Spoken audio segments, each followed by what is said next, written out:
En gloria al Señor, mis hermanos, vamos a comenzar en esta noche y vamos a orar al Señor para que Él bendiga nuestro tiempo juntos. Oremos. Oh Dios, Rey de Reyes y Señor de Señores, hoy nos acercamos delante de ti, Señor, sabiendo, Padre, que somos pecadores, Señor, y que no hay nada bueno en nosotros, solamente Cristo. Señor, queremos confesarte nuestras faltas, queremos confesarte nuestros pecados, Señor. Queremos confesar, Señor, nuestra pobreza espiritual delante de ti, para que, Señor, tengas misericordia de nosotros, para que tú tengas compasión de nosotros y nos des a Cristo, Señor, una vez más. Que nos limpies de nuestros pecados, que nos limpies de nuestra maldad y que nos lleves, Señor, nuevamente a esa roca que es más alta que nosotros, la roca que es Cristo Jesús. Danos tu misericordia. Danos, Señor, tu perdón. Danos, Señor, tu gracia. Que, Padre, al poder estar de pie delante de ti, podamos, Señor, ser edificados por tu palabra. Tú puedas, Señor, utilizar estas instancias de enseñanza para hablar a nuestras vidas y a nuestros corazones. Para consolarnos, Señor, en medio de un mundo hostil al cristianismo, Señor, en medio de un mundo que se opone a ti, medio de un mundo quebrantado por el pecado. Que podamos, Señor, cobrar esperanzas en saber que tú has preparado todas las cosas, Señor, para nuestro bien. Tú eres el que controlas el destino de este mundo, la historia, Señor, de esta creación. Tu palabra nos dice, Señor, que al final tú obrarás tu plan para salvar a aquellos que elegiste desde antes de la fundación del mundo. Ayúdanos, Señor, a ser consolados de esta manera en tu palabra, para que podamos vivir, Señor, de manera justa y piadosa en este mundo, imitando, Señor, nuestro máximo ejemplo de vida, Señor Jesucristo. Te pedimos todas estas cosas en su nombre. Amén y amén. Muy bien, mis hermanos, vamos entonces en esta noche a continuar estudiando nuestra,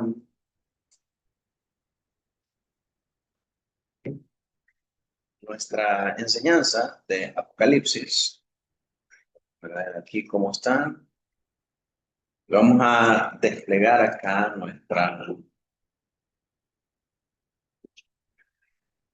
presentación. Os dicen en casa, hermanos, si pueden ver, si escuchan también.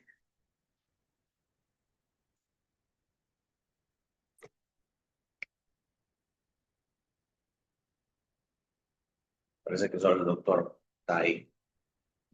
Bien. Si no, pues lo miran en la grabación.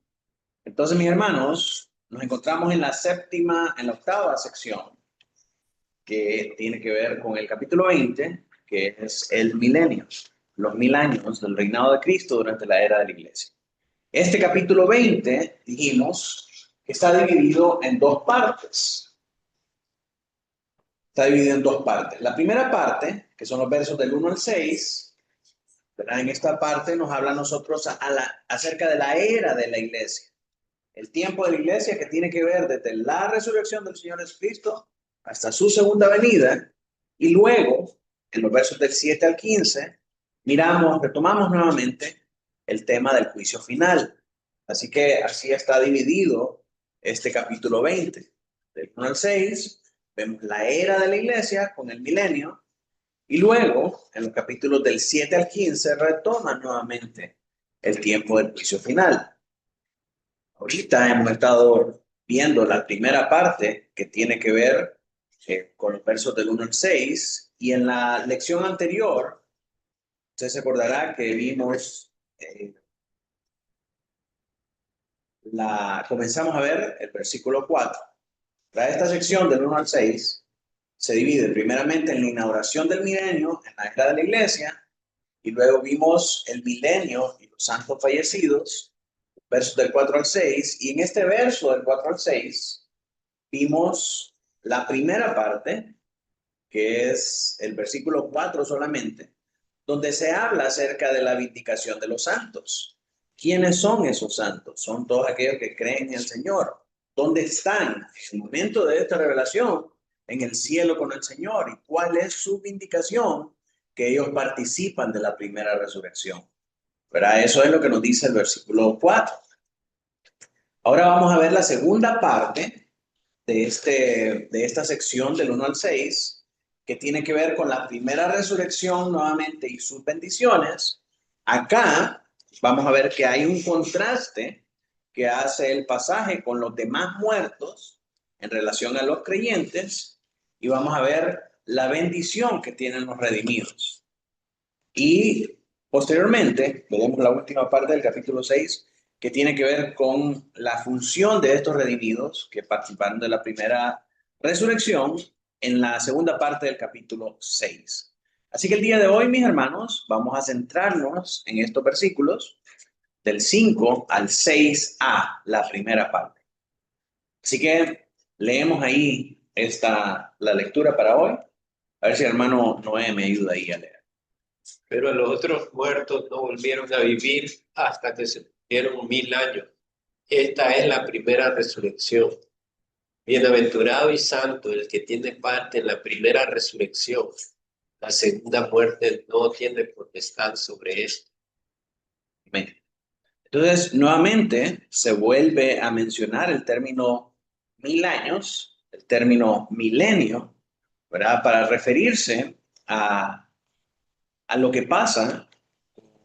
Los otros muertos, que no son parte de aquellos creyentes, que sí habían puesto su fe en el Señor y que experimentaron la primera resurrección.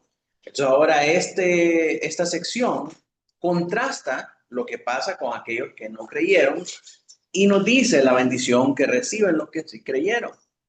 Entonces este es el gran tema que se trata acá en esta sección. Entonces, viendo el contexto de todo este pasaje, los primeros versículos de este capítulo nos muestra la escena de que Satanás es atado para que no engañe más a las naciones. ¿Cuándo es atado Satanás? ¿En qué momento de la historia es atado Satanás para que no pueda seguir engañando a las naciones? El Señor. Cuando el Señor resucita, ¿verdad? Por el poder de la resurrección, Satanás es atado y no puede engañar más a las naciones durante 1000 años. Estos 1000 años o esta milenia se refiere al tiempo entre la resurrección y la segunda venida del Señor Jesucristo. Eso lo vimos en los versículos del 1 al 3. Luego se describe que los santos, es decir, aquellos que fueron fieles a Cristo, participan del reinado con Él. ¿Y quiénes son estos santos? ¿Por qué se considera que fueron fieles? ¿Se acuerdan? ¿Por qué se dice ahí que fueron fieles? ¿Qué cosa hicieron para ser considerados fieles?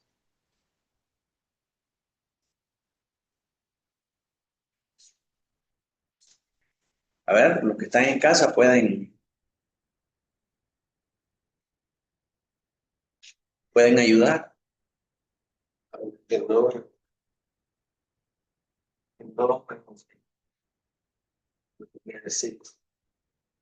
los que no fueron marcados por el número de la bestia. Excelente, excelente. Eso mero, eso mero. Son santos, son fieles porque no fueron marcados, porque no se postraron en adoración a la bestia y porque perseveraron hasta el final, a pesar de las tribulaciones y a pesar de la persecución. Se mantuvieron fieles, ¿verdad? Por eso son santos y están participando de un reinado con Cristo. Ahora en estos versos del 5 al 6, Juan viene a explicar con más detalle lo que significa esta vida de resurrección. Se trata de la primera resurrección, nos dice acá, y esto otorga a los creyentes la bendición de ser sacerdotes de Dios y de Cristo, de reinar juntamente con Él y de estar protegidos para siempre de la segunda muerte. Eso lo vamos a ver en la tercera sección de este capítulo de esta sección del 1 al 6, que tiene que ver con la última parte del versículo 6. Entonces ese es el contexto del pasaje. Lo que vamos a ver en esta lección el día de hoy es que en estos versos del 5 al 6, en la primera parte, se presenta la primera resurrección y sus bendiciones, y el texto establece un contraste entre los creyentes fieles y los demás muertos. Bueno, sabemos que los creyentes fieles participan de la primera resurrección, no van a participar de la segunda muerte. Pero ¿qué pasa con los demás? ¿Qué pasa con los que no son creyentes? ¿Qué pasa con los que no fueron fieles? Vamos a ver qué pasa con ellos. Aquellos que no participan de esta resurrección y permanecen sin vida hasta el juicio final. Ellos representan a los incrédulos que no tienen parte en el reino de Cristo ni gozan de protección frente a la segunda muerte. En cambio, los redimidos, es decir, los creyentes fieles, son declarados bienaventurados y santos porque ellos sí participan de la primera resurrección. Esto significa que disfrutan ya de la vida de resurrección en Cristo, que están libres de la condenación eterna, que tienen el privilegio de ser sacerdotes de Dios y de Cristo, y además de eso, comparten el honor de reinar tanto durante el tiempo señalado, es decir, la era de la iglesia, como en la eternidad. Entonces eso es lo que vamos a ver el día de hoy. Es necesario que volvamos a recordar, que volvamos a repasar algunos de los términos que definimos anteriormente, ¿verdad? Porque este pasaje tiene una carga teológica y escatológica muy fuerte y es necesario que estemos nosotros bien claros acerca de todos los términos para que no vaya a haber confusión. Entonces, primeramente, uno de los términos que resalta acá es la primera muerte. Es decir, no se resalta, pero está intrínseco. Al decir que hay una segunda muerte, quiere decir que hay una primera muerte. ¿Cuál es esa primera muerte? Es la muerte física. Todos los seres humanos van a pasar por esa muerte física. Es lo que en otros pasajes del Antiguo Testamento se refiere a el sepulcro, ¿verdad? La tumba, lo que nosotros llamamos la sepultura. Esa es la muerte física por la que tienen que pasar todas las personas. Luego tenemos la primera resurrección. Esta primera resurrección es espiritual y celestial. Solamente los creyentes pueden experimentar esa primera resurrección. ¿Cuándo la experimentan? Bueno, cuando un creyente muere, muere su cuerpo, pero su alma no muere. Experimenta esta resurrección de estar con Cristo de manera espiritual en su presencia, ¿verdad? Ahí se manifiesta la primera resurrección, pero también cuando nacemos de nuevo, cuando el Espíritu Santo crea la nueva vida en nosotros, esa es la primera resurrección y es a causa de esa primera resurrección que nosotros podemos experimentar la vida más allá de la muerte delante de nuestro Señor Jesucristo. ¿Estamos entendiendo hasta acá? ¿Sí? La primera muerte es cuando nos morimos físicamente y nos entierran en el cementerio.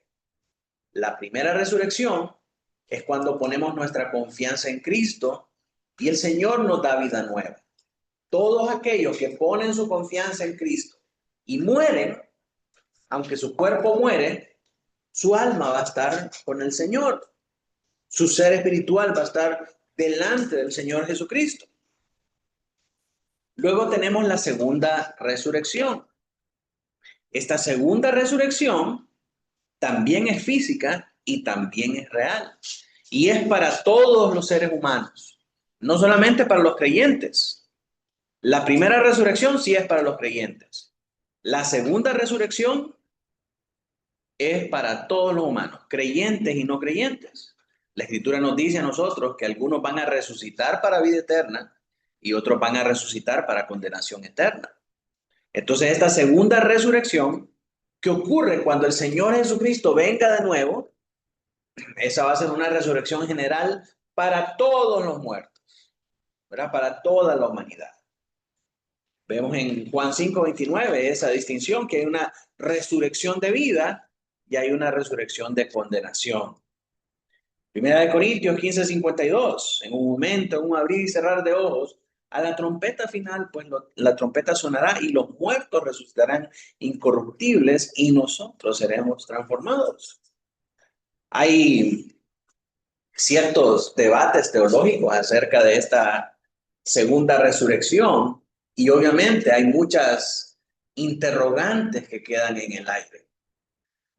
Si nosotros vamos a resucitar con un cuerpo glorificado como el del Señor Jesucristo, como dice la palabra, que vamos a despertar a imagen y semejanza de Cristo, ¿qué va a pasar con aquellos que resucitan para condenación? ¿Cómo será el cuerpo de aquellos que resucitan para condenación? Hay un montón de teorías locas. Hay algunos que piensan que son así como los monstruos de thriller, ¿verdad? Zombies y muchas otras cosas, pero realmente la Biblia no nos dice. Y es parte de los misterios el cristianismo. Lo que tenemos que saber es que sin duda nosotros como creyentes vamos a resucitar con un cuerpo glorificado a la imagen del Señor Jesucristo y vamos a resucitar para vida eterna. Y eso debería ser suficiente para nosotros. ¿Para qué quiero saber cómo va a ser el cuerpo de condenación? Yo no quiero resucitar para condenación. Entonces no me importa saber cómo va a ser ese cuerpo de condenación. A mí lo que me importa es la resurrección para vida eterna. Y eso sí nos dice la palabra. Eso sí nos dice la Escritura. Pastor, y hay muchos que enseñan, como decirlo así, la aniquilación de la personalidad del creyente, negando que la resurrección, aparentemente entonces no tendremos memoria acerca de quiénes fuimos, pero eso no es consecuente, ¿verdad?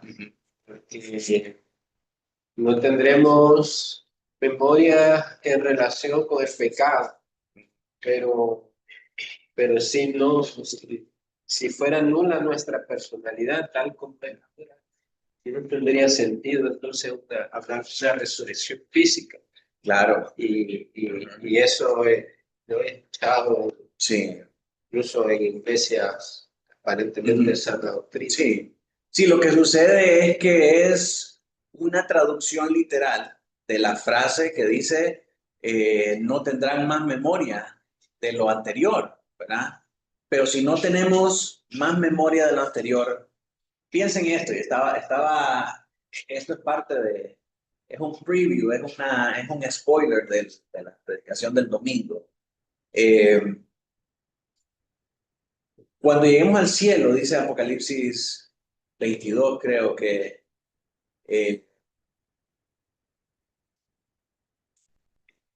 las primeras cosas van a pasar, ya el Señor va a hacer todo nuevo. Dice que ya no habrá llanto ni dolor porque las primeras cosas ya pasaron. Pero Él dice que Él enjugará nuestras lágrimas. Entonces piensa en nosotros ahí en ese momento. Vamos a estar delante de la presencia del Señor y vamos a estar llorando y el Señor nos va a limpiar nuestras lágrimas. ¿Por qué vamos a estar llorando si vamos a estar ya en la presencia del Señor? Y el Señor va a estar limpiando nuestras lágrimas. Porque vamos a estar llorando de alegría de que ya el pecado ya pasó, ya nuestro pecado ya no ofende a nuestro Creador, somos perfectos delante de Él. Entonces, cuanto más recordemos el pasado y la victoria que tenemos ahora, más gloria hay para Cristo. ¿Verdad? Entonces, ¿cómo vamos a alabarlo por todas las cosas que Él ha hecho, por su perdón, por su plan perfecto de redención y por su salvación, si no sabemos qué fue lo que hizo con nosotros? Entonces, al decir que no tendremos memoria de las cosas que pasaron, está hablando de que ya eso no es importante para nosotros. Como cuando Cuando pecamos antes de venir a Cristo, ¿verdad? Siempre hay un recuerdo de lo que fue eso, pero eso ya no es más parte de nosotros, ya no nos define, ya no es nuestro contentamiento, ya eso quedó en el pasado y ya no es parte de nosotros, ya no tenemos memoria de eso, por decirlo en una manera, en sentido figurado, ¿verdad? De una manera alegórica. Es decir, no, ya eso yo no me acuerdo, no significa que ya no se acuerda, sino que significa que ya no tiene importancia para usted, ya lo dejó en el pasado. Exactamente, ya no nos afecta actualmente, ya no nos mortifica. Entonces hay un montón de preguntas acerca de estas cosas. Algunos me han preguntado, eh, oye, ¿qué pasa con los cuerpos que tienen defectos físicos? ¿De qué edad vamos a resucitar? Si nos morimos viejitos, si nos morimos jóvenes, ¿de qué edad vamos a resucitar, verdad? Entonces, son un montón de preguntas, hermanos, que no tenemos respuestas y que la Escritura lastimosamente no nos da, ¿verdad? Pero lo que tenemos que saber es que estaremos completos, nuestra personalidad, con nuestra memoria, delante del Señor y hechos perfectos. ¿Cómo va a ser?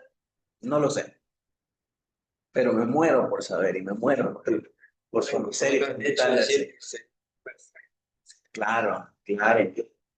Por ejemplo, pastor, también, cosa, Jonathan Edwards menciona en uno de sus sermones que habló muy fuerte sobre juicio final, creo que era así que llama. Mencionaba, refiriéndose a la memoria, que en el presente nosotros somos atribulados por nuestras familias, amistades que no son cristianas, porque pueden ir a una condenación eterna si mueren. Entonces, nos afligimos, ya sea por un hijo que no ha sido santo. Pero allá, cuando nuestro cuerpo se vista de incorruptible y nuestra mente sea hecha perfecta, dice que ya no será así en esa aflicción, en ese sentido, sino que incluso nosotros podemos decir delante del Señor, aun cuando un familiar o un amigo se haya perdido, en el nombre de Dios, sí, Señor, dale juicio sobre él. Entonces, se exaltará la justicia de Cristo más que nuestras feas emociones en este tiempo presente. Sí. Porque será hecho perfecto nuestro. Amén. Sí. ¿Qué hace que el cielo sea el cielo? ¿Y qué hace que nosotros amemos estar ahí? El hecho de que Cristo va a estar ahí, el hecho de que lo veremos cara a cara. No hay nada más hermoso, no hay nada más valioso, no hay nada más majestuoso en el cielo que ver a Cristo, que estar con nuestro amado Salvador. Muchas personas tienden a humanizar, ¿verdad? Y a romantizar el hecho de que, ay, y ahora está en la presencia del Señor y ahora nos cuida, es nuestro ángel, ¿verdad? Siempre está ahí pendiente de nosotros y siempre nos manda señales. Mi hermano, cualquier creyente que llega al cielo no quiere saber nada de lo que pasa aquí en la tierra, por mucho amor que le tuvo a sus hijos, a su esposa, a su familia, está delante del Creador y no hay nada más importante, más grande y que llene más nuestro afecto en el cielo que la presencia del Señor Jesucristo. Allá, cuando estemos delante de Él, viéndolo cara a cara, ese va a ser nuestro único afecto. Esa va a ser nuestra única emoción, eso va a ser nuestro único valor allá en el cielo. Y eso es lo que hace que el cielo sea verdaderamente el cielo, ¿verdad? Entonces, cuando estemos delante de Él, mis hermanos, no tendremos tiempo para pensar en nada más, porque Él lo va a llenar todo en todo. No es que vamos a pensar, puchica, Señor, me hubiera dado más tiempo. Necesito volver a la tierra porque mis hijos se van a perder, porque mi familia me necesita, porque ya hay muchas películas acerca de eso, ¿verdad? No sé si ustedes vieron no creo que la hayan visto. Era una película de los 80 que se llamaba El cielo puede esperar, venga, qué clase de defensa, con un actor que se llama Warren Beatty, que él se muere, llega al cielo y entonces en el cielo él hace ahí una mala pasada ahí, ¿verdad? Para burlar el sistema Y entonces lo mandan de regreso a la tierra a reencarnarse en un jugador. Es una blasfemia completa todo eso. Pero imagínense, ¿verdad? Todas esas cosas permean el imaginario social de tal manera que las personas piensan de esta manera acerca del cielo. ¿Verdad? Que, ay, es mi angelito en el cielo y me guarda. No, si está en el cielo, en primer lugar es porque era creyente. Y para un creyente no hay nada más grande en el cielo que el Señor Jesucristo. ¿Verdad? Y al decir que no tenemos memoria, que lo que pasó antes de nuestra vida, antes de estar allá en la presencia del Señor, no tiene más importancia que estar en ese momento con el Señor Jesucristo. Y eso es lo que hace que el cielo sea el cielo. Entonces esa es la segunda resurrección, la resurrección general.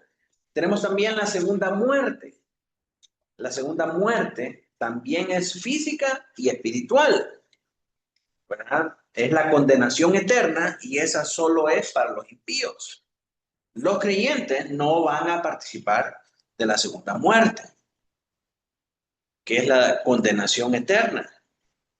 Apocalipsis 26 dice, bienaventurado el santo y el que tiene parte en la primera resurrección. La segunda muerte no tiene potestad sobre esos.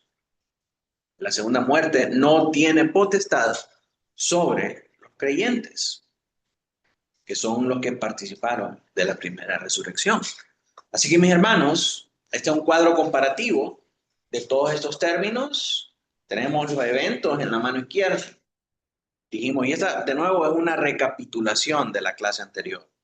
La primera muerte es una muerte natural que se lleva a cabo en lo físico. El lenguaje utilizado para describir este evento es literal, es un hecho real que ocurre en el presente y toda la humanidad va a participar de ella. La primera resurrección, que es el nuevo nacimiento y es la vida después de la muerte, es espiritual, es simbólico en el lenguaje y en la forma de la descripción. Es una realidad espiritual que ocurre desde el tiempo presente hasta el momento en el que nos muramos y solamente los creyentes participan de él. La segunda resurrección es una resurrección física que se da en el estado tanto físico como espiritual. El lenguaje es literal, se lleva a cabo de una manera real, pero esta, a diferencia de la primera resurrección, se lleva a cabo en el futuro cuando el Señor vuelva. ¿Quiénes participan de ella? Todos los seres humanos, buenos y malos. Luego la segunda muerte, que es la condenación eterna, se lleva a cabo en el estado físico y espiritual y utiliza lenguaje simbólico en la descripción de lo que es esta muerte, ¿verdad? Al usar términos como el lago de fuego, que son una descripción acerca de la tortura y el tormento eterno que van a tener las personas ahí. Es algo real, ocurre en el tiempo futuro y únicamente los impíos van a participar ahí. Eso no, sí se refiere literal.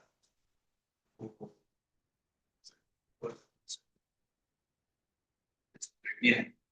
Sí, en el lenguaje, ahí es una manera simbólica de expresar el sufrimiento que van a a sentir los que van a ser dejados ahí. ¿Cómo es? No sé, ni quiero averiguar. ¿Verdad? Pero podemos imaginar lo que es estar sufriendo en un lago de fuego, ¿verdad? La misma imagen nos presenta a nosotros un dolor y un sentimiento agobiante, ¿verdad? Abusador, terrible. Y por toda la eternidad es algo intolerable, ¿verdad? Insufrible, que sean arrojados ahí para sufrir. Sería no estar 1000 años y desaparecer. Y no van a poder, porque ese va a ser su castigo eterno, ¿verdad? Sentir ese dolor por toda la eternidad. Entonces, en ese sentido, es simbólico. Y es real en el sentido de que sí va a haber una condenación. sí va a haber una muerte, ¿verdad? Segunda, pero no es una aniquilación, es un sufrimiento eterno, ¿verdad? Decir que van a ser echados al lago de fuego y ahí se van a extinguir y ya no más, esa es una herejía de los testigos de Jehová. ¿Verdad? La Biblia no dice eso, lo echaron al lago de fuego, ¡pum!, se murió. No, eso es aniquilacionismo, ¿verdad? Y eso es contrario a lo que enseña la Escritura. La Escritura enseña que van a sufrir de día y de noche, que su gusano, refiriéndose a la conciencia de sus pecados, refiriéndose a la culpa, refiriéndose al remordimiento que los consume, no muere ni de día ni de noche, sino que los consume por toda la eternidad. Porque si fuera que, lo echamos al lago de fuego y ya se terminó, no sería castigo, sino que más bien sería premio, ¿verdad? El castigo verdadero es el sufrimiento eterno. Y eso se simboliza con este lenguaje del lago de fuego. Y hay otras imágenes que han creado en eso. En lugar de tormentos van a estar Sí. tormentando a los. En una vara de barbacoa dándole vuelta a fuego. Pero ellos, incluso los demonios, hasta los Claro, es un tormento para ellos. no es que van a ver ahí haciendo bailar. Sí, Dice, sí, hay un montón de caricaturización de todo esto, ¿verdad? Con estas doctrinas que son la realidad del cristianismo. Entonces, miremos más a fondo la primera resurrección. Apocalipsis 5 dice, pero los otros muertos no volvieron a vivir hasta que se cumplieron 1000 años. Esta es la primera resurrección. Entonces, los que tienen parte en esta primera resurrección son llamados bienaventurados y santos, ¿verdad? Y solamente los creyentes son los que participan de esta primera resurrección. Y esto le da fuerza, hermanos, a nuestra enseñanza de que en el cielo no hay personas que están ahí porque son buenas, personas que están ahí porque no le hicieron daño a nadie. En el cielo están únicamente aquellos que creyeron en el Señor Jesucristo. Nadie se salva por hacer buenas obras. La única manera por la que una persona puede salvarse es por poner su fe en el Señor Jesucristo. Y aquellos que han puesto su fe en el Señor Jesucristo, esos son los que han experimentado la primera resurrección. Hay una frase que dice, la carretera al infierno está pavimentada con buenas intenciones. Pero en otras palabras, hay muchas personas buenas que están en el infierno. Porque ser bueno no basta para llegar al cielo. Necesitamos a Cristo. Sin Cristo no hay paraíso. Entonces, los creyentes son llamados bienaventurados y santos. Y esta expresión se refiere a la vida espiritual que el creyente recibe en Cristo. Una vida que se prolonga aún después de la muerte física. Así que cuando nosotros creemos en Cristo, ponemos nuestra fe en Cristo, nos arrepentimos de nuestros pecados, experimentamos en esta vida la primera resurrección y esa nueva vida se prolonga hasta después de muertos. Seguimos viviendo.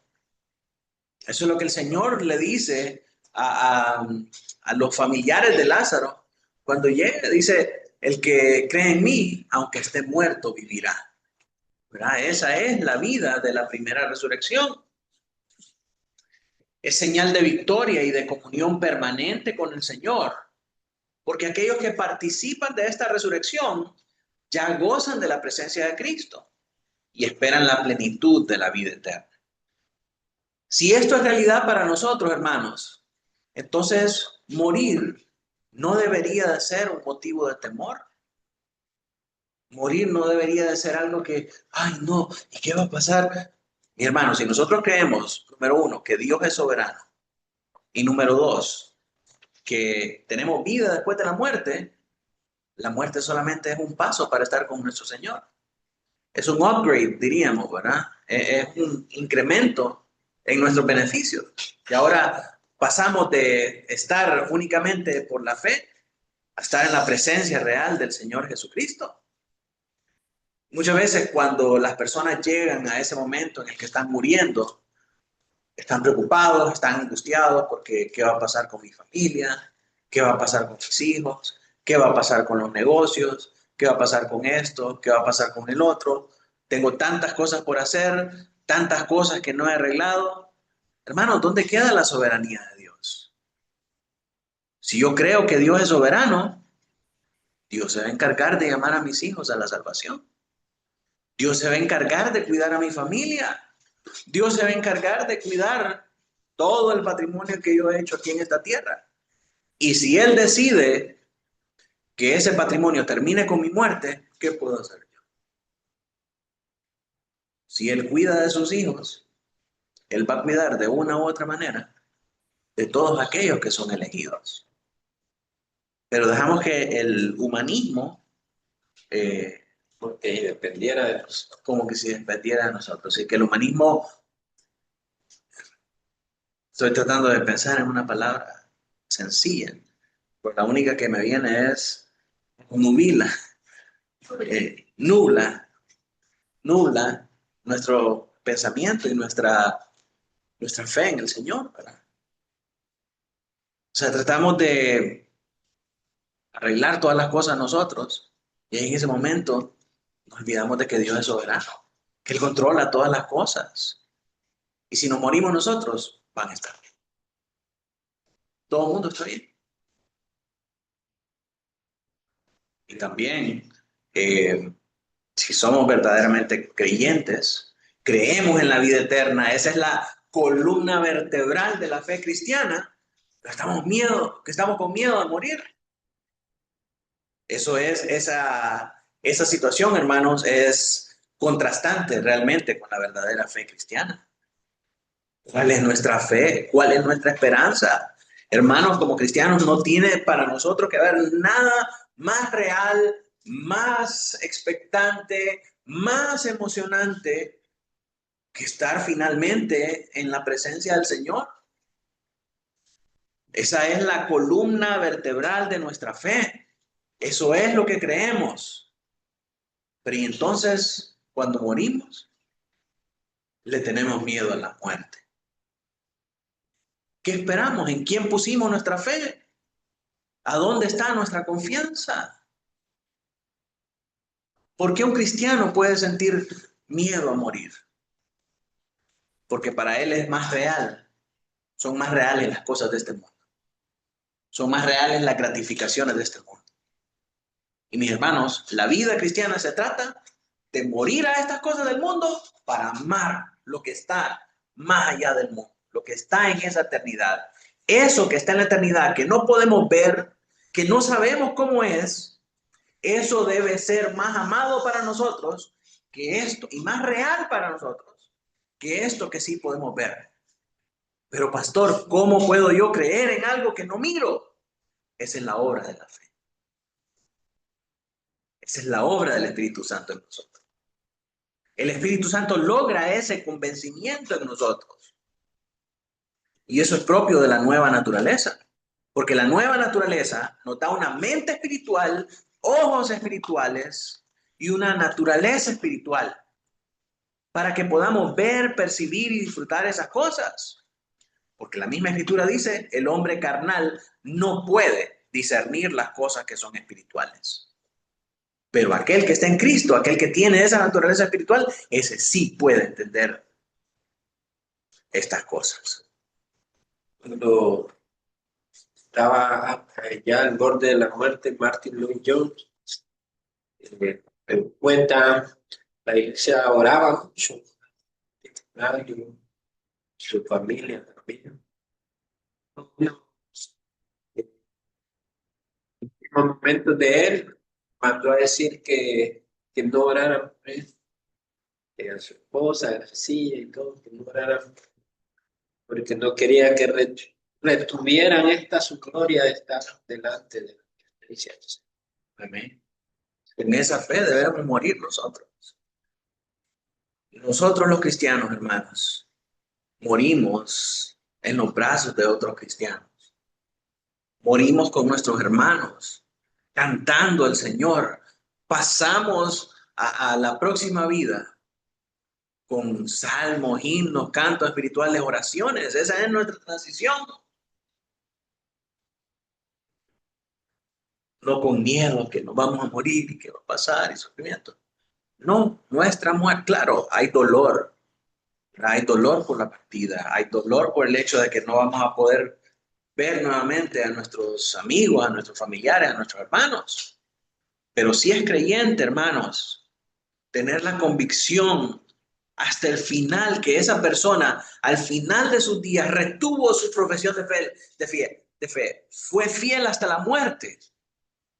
Ese hombre es bienaventurado, esa mujer es bienaventurada y santo, porque ahora reina con el Señor.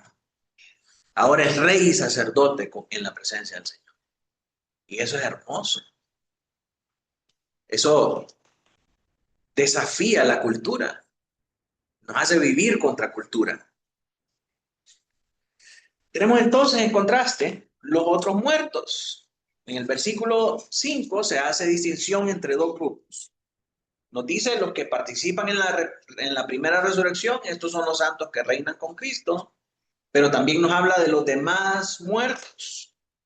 Dice acerca de los demás muertos, ellos no volvieron a ver la vida hasta después de los 1000 años. Es decir, ellos no tienen una primera resurrección. Ellos van a resucitar hasta aquella segunda resurrección, que es la resurrección general, cuando Cristo venga. Este contraste subraya la separación radical entre el destino de los redimidos y los perdidos. Los demás muertos representan a los incrédulos que al no tener parte en la primera resurrección, no disfrutan de la vida en Cristo ni del reinado con Él. Y por lo tanto, están expuestos al juicio final y a la segunda muerte. Pastor, una pregunta ahí. Estamos hablando de dos resurrecciones. El pasaje de Apocalipsis al final menciona la primera resurrección, pero entiendo yo que la primera que utilizamos aquí es en el sentido simbólico o espiritual del nuevo nacimiento.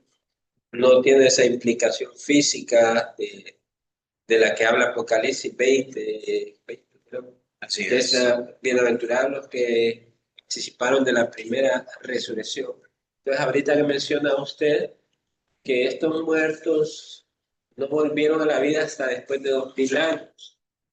Entonces, podría ser, digamos, el cristiano que muere, su alma vuelve al cielo y ya vimos en algunas porciones de la Escritura de que las almas de los santos están ahí, que fueran hasta cuándo se ¿no? Hay como un estado de conciencia de los santos, pero aquí vemos que estos muertos, hablando del otro grupo que no son cristianos, su estado no es igual que estos santos que ya partieron, sino como que están, no sé, ahí en su estado, ¿verdad? Porque ahí hay una distinción. Sí,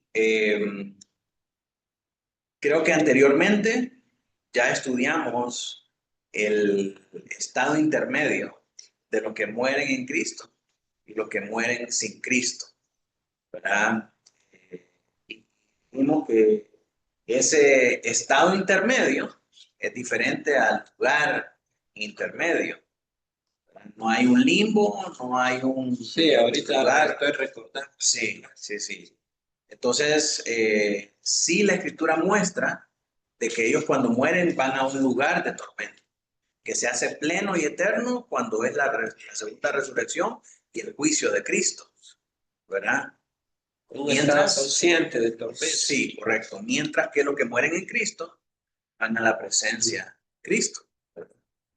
Entonces, esta vida espiritual, esta bendición espiritual de estar con Cristo, la Biblia la llama la primera resurrección. Y es solamente para los creyentes. Bueno, para los malvados, para los impíos, diríamos que sería el primer sufrimiento, ¿verdad? Algunos lo utilizan como la penitencia. Lo apresan a alguien, ¿verdad? Lo meten primero mientras es buscado. La penitenciaría. Sí. Sí, algo así. Entonces habría que revisar las lecciones anteriores sí, cuando ahorita hablamos de los estados intermedios, ¿verdad?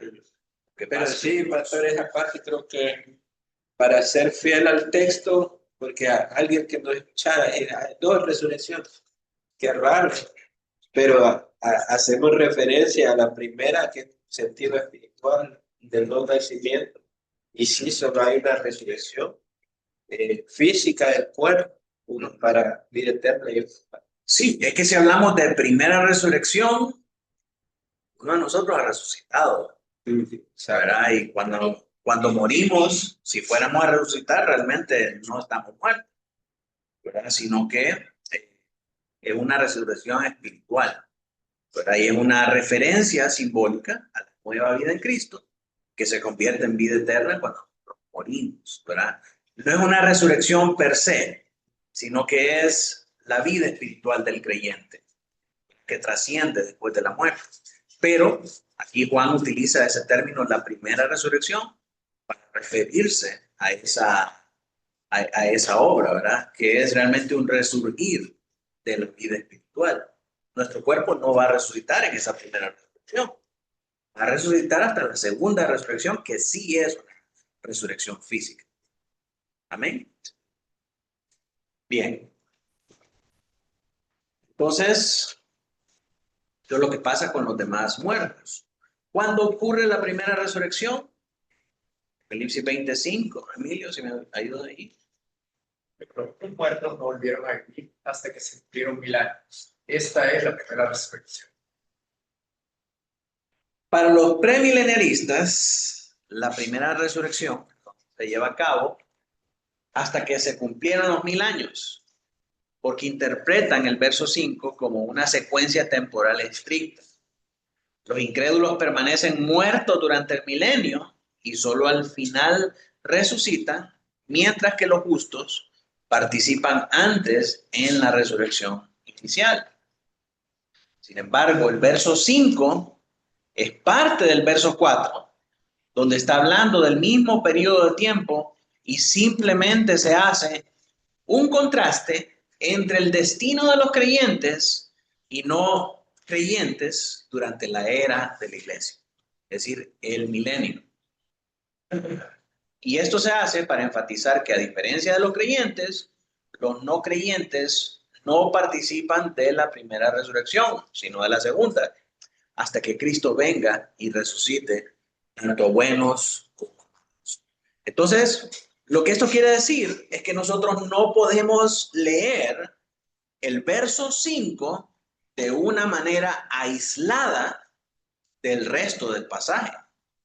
El verso 4 está conectado con el verso 5 por esta preposición, pero, ¿sí? Ese pero nos da una conexión con algo que hay antes, ¿verdad? Y eso es lo que hay en el verso 4. Entonces, leamos toda la frase. Vamos a leerla acá de manera conjunta. Quiero llevarlos a que podamos leer esta escritura.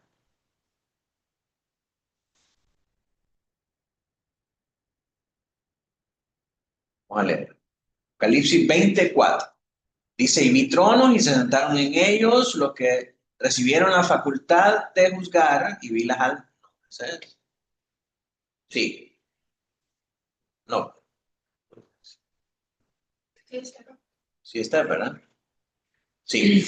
Y vi las almas de los decapitados por causa del testimonio de Jesús y por la palabra de Dios, los que no habían adorado a la bestia ni a su imagen y que no recibieron la marca en sus frentes y en sus manos y vinieron y reinaron con Cristo 1000 años. Pero, o sea, adicionalmente a estos, los otros muertos no volvieron a vivir hasta que se cumplieron 1000 años. Y esta es la primera resurrección. O sea, todo esto está unido, ¿verdad? La primera resurrección de los que son creyentes se da en el contexto de todos estos 1000 años.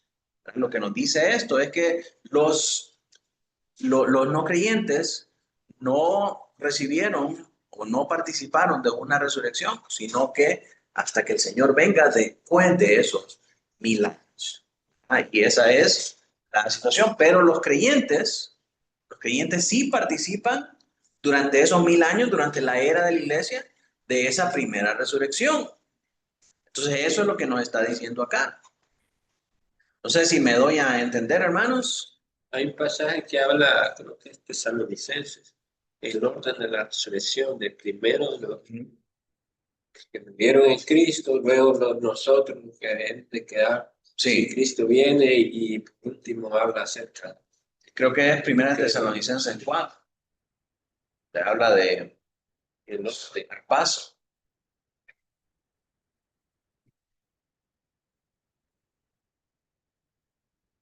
Tampoco queremos, hermanos, que ignoréis acerca de los que duermen, para que no os entristezcáis como los otros que no tienen esperanza, porque si creemos que Jesús murió y resucitó, así también traerá Dios con Jesús a los que durmieron bien.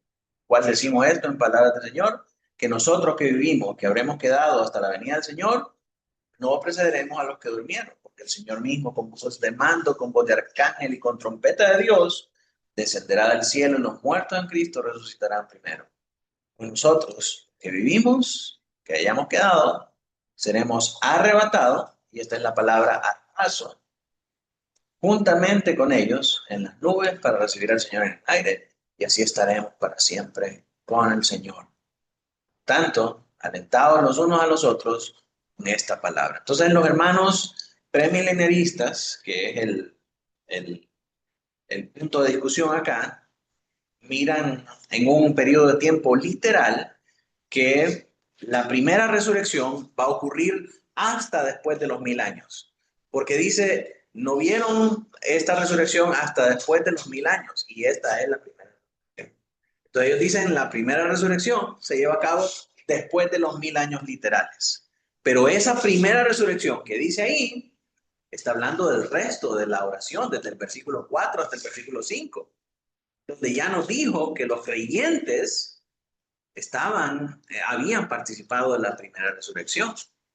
Entonces, esa primera resurrección al final de los 1000 años, que está en el versículo 5, está hablando de todas las dos oraciones en el versículo 4 y en el versículo 5. En el versículo 4 nos dice que los creyentes sí participan de la primera resurrección durante la era de la iglesia. ¿Sí estamos entendiendo? ¿Sí? Lo vemos de nuevo. Es que la diferencia está en lo literal de los 1000 años. Exactamente. Y lo de nosotros que ya estamos en el año internacional. Exactamente. Mírenlo una vez más, para que quede claro. Cuando dice acá, no volvieron a vivir hasta que se cumplieron 1000 años. Esta es la primera resurrección. Entonces ellos dicen que en esto, hasta que se cumplieron 1000 años, esta es la primera resurrección. Ellos dicen, los creyentes van a resucitar hasta después de los 1000 años, ¿verdad? Y no nos está diciendo eso, porque ya aquí arriba, en el versículo 4, reinaron con Cristo 1000 años. Esto sucede durante el tiempo de la iglesia. Entonces, no va a venir a decir que acá arriba, en el 4, están reinando con Cristo durante 1000 años para decirnos después que la primera resurrección es después de los 1000 años. Eso es contrastante, ¿verdad? Se contradice. Toda esta preposición, o toda esta frase, perdón, está unida desde el versículo 4 hasta el versículo 5 para decirnos que esta primera resurrección ocurre durante los 1000 años. Entonces no podemos nosotros apartar el versículo 5 del versículo 4 y darle un sentido literal, porque no está hablando acerca de eso. Ambas oraciones están unidas por ese pero con el que comienza el versículo 5. Así que no podemos sacarlo de contexto. Sí, no, Hoy sí. Pero está contrastando. Así es, así es. ¿Sí entendemos ahora? ¿Está claro? Bueno, va a haber examen acerca de eso. Entonces, hermanos, Ese es la situación con esta primera resurrección. Ocurre en el milenio durante la era de la iglesia, antes de la segunda venida del Señor Jesucristo. ¿Cuál es la bendición que tienen los redimidos? Ya con esto vamos terminando. Dice la primera parte del verso 6, bienaventurado y santo el que tiene parte en la primera resurrección. La segunda muerte no tiene potestad sobre estos. Los que tienen parte en la primera resurrección son llamados bienaventurados y santos. Y esta expresión se refiere a la vida espiritual que el creyente recibe en Cristo. Una vida que se prolonga aún después de la muerte física.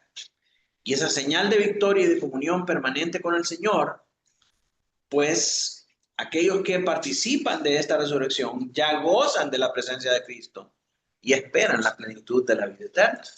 Esa es la bendición de aquellos que han participado de la primera resurrección. También dice que son protegidos de la segunda muerte. La segunda muerte no tiene poder sobre ellos. La segunda muerte se entiende como la condenación eterna en el lago de fuego, que es un estado de separación consciente y definitivo de Dios. ¿Qué es lo que hace que el infierno sea el infierno? Que el infierno sea tormentoso y doloroso. Si lo que hace que el cielo sea el cielo es que Dios está ahí, lo que hace que el infierno sea el infierno es que Dios no está ahí. Es la ausencia de Dios. Para un creyente verdadero, la ausencia de Dios es tortura perpetua. Es una condena insoportable. No podríamos vivir sin Dios. Una sociedad sin leyes morales. Totalmente. Sin embargo, los santos tienen la seguridad de que esa condena nunca los va a alcanzar a ellos, porque su destino eterno ya está asegurado en Cristo. Conclusión, mis hermanos, el pasaje de Apocalipsis 20, del 5 al 6a, enseña que los santos que permanecieron fieles hasta la muerte ya participan de la primera resurrección y del reinado con Cristo en el cielo. Este reinado no se entiende como un periodo literal de 1000 años, sino como una realidad espiritual en la era de la iglesia, anticipando la resurrección física final. En contraste, los demás muertos, estos son los incrédulos, no participan de esta bendición, permaneciendo sin vida hasta el juicio final y expuestos a la segunda muerte. Sí, la primera resurrección asegura a los redimidos victoria, comunión y vindicación en Cristo, quien les concede reinar con el cumplimiento de las promesas divinas. Como aplicaciones, este pasaje consuela profundamente a los creyentes al recordarles que aunque los incrédulos permanecen en la muerte hasta el juicio final, los que están en Cristo ya participan de la primera resurrección. Es decir, poseen una verdadera vida en Él. Para el cristiano, la muerte física no es el final, sino la entrada a la plenitud de la presencia del Señor. Además, la palabra asegura que la segunda muerte, la condenación eterna, no tiene poder sobre los redimidos, porque Cristo ya cargó con nuestra culpa en la cruz y nos unió a su victoria sobre la muerte. Por eso, bienaventurado y santo es todo aquel que está en Cristo, porque su seguridad no descansa en los méritos propios, sino en la obra perfecta del Salvador. Esta promesa ha traído esperanza a la iglesia en todas las épocas, en medio del sufrimiento y en medio de las persecuciones. Los cristianos pueden mirar al Cristo resucitado y hallar en él la certeza de una vida indestructible y de una esperanza que jamás será avergonzada. Así que, mis hermanos, en el próximo estudio miraremos el sacerdocio real de los redimidos, su identidad sacerdotal y su reinado en Cristo. Por hoy, terminamos hasta aquí y vamos a orar al Señor. Voy a pedirle a mi hermano Pablo que pueda orar para despedirnos.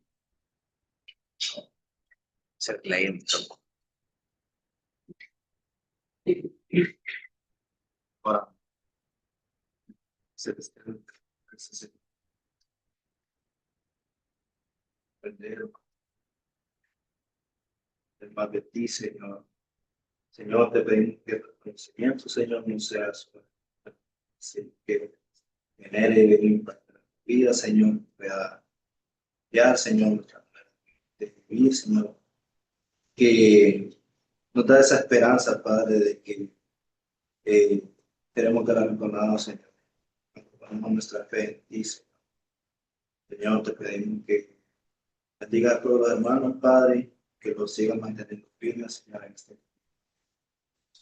de santidad, Padre. En nombre de Cristo Jesús oramos. Amén y amén.